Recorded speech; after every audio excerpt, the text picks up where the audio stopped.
So this here is everything you're going to need in order to change out your hub axle seal on the outer part of your trailer. You know, bolts may vary in size. I got a 13 mil right here. I got these to catch the oil, this to kind of make like a funnel and a skirt for the area, but tape to kind of hold it together. Of course, I got my my full synthetic gear oil, my new hub, some razor blades in case I got to clean up the old gasket, a couple top rags. This is just here honestly to hold the camera in a minute. As you can tell, I'm a big fan of Milwaukee. I get some gloves, keep the oil off my hands and keep them nice and clean so it doesn't get too bad. But yeah, so take a look. This is everything I'm going to be using to do this. So as you guys can see, I got a little bit of an angle to my cardboard. I just kind of propped it in there. I'm going to get ready to start loosening this up.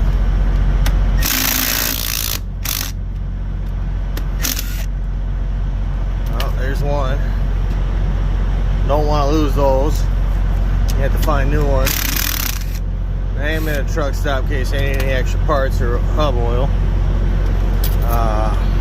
That's why I'm trying to be as neat as possible too, be respectful while we're doing our repairs.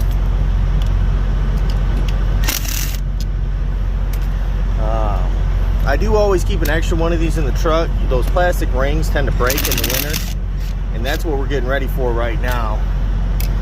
Is we're getting ready to replace this because it's been leaking and we don't want to get too bad during the winter. So you can see I got my jug sitting there waiting. Pull this thing. See, I'm starting to get some oil now.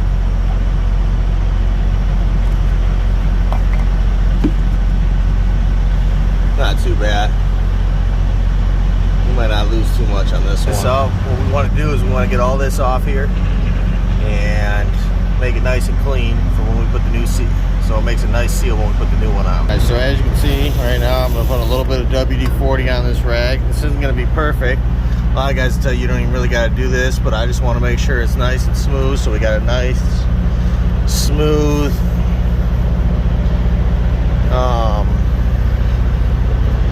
clean seal, so we don't have any more leaks. So this is what the new one's going to look like. Kind of showed you it a little bit earlier. We're going to make sure all the holes are lined up, and then we're going to start putting our bolts in.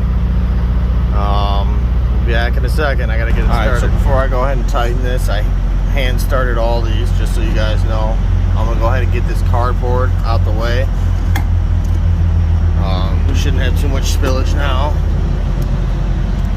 Maybe a couple drops.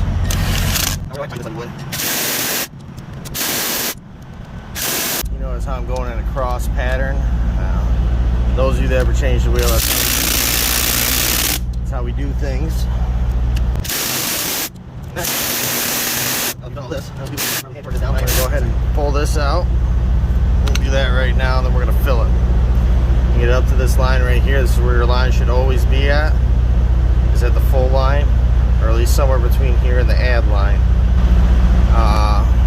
We start getting down around this add line or below it. That's when you definitely need to fill it. As you can see, this is real easy to do.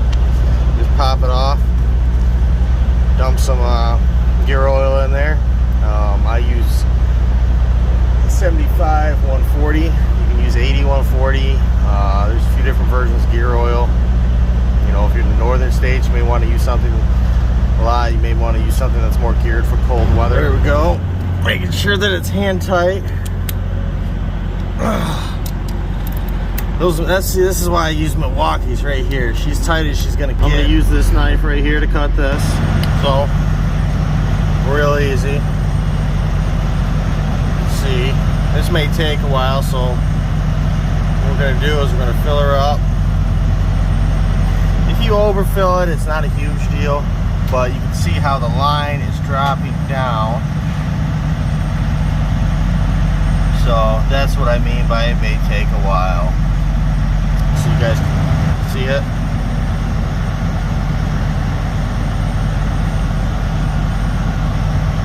Nothing too crazy. But I'm not going to sit here and make you guys watch this. So that's how you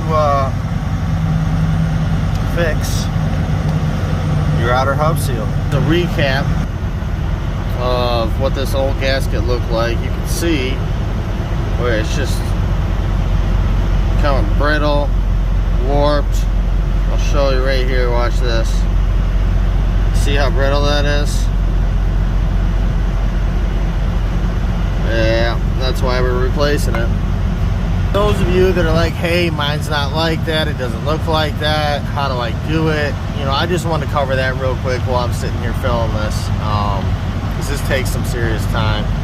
I've been here for about 10-15 minutes now filling it, letting it sink down. Anyways, and I'll have to keep doing it as I go down the road too, by the way. I'll have to keep checking on it. I'll probably check on it about every 150 miles when I do my load checks. Now I'll check it the first 50 too, but for those of you that are like, hey, mine doesn't look like this, that's not how I do mine. Most of them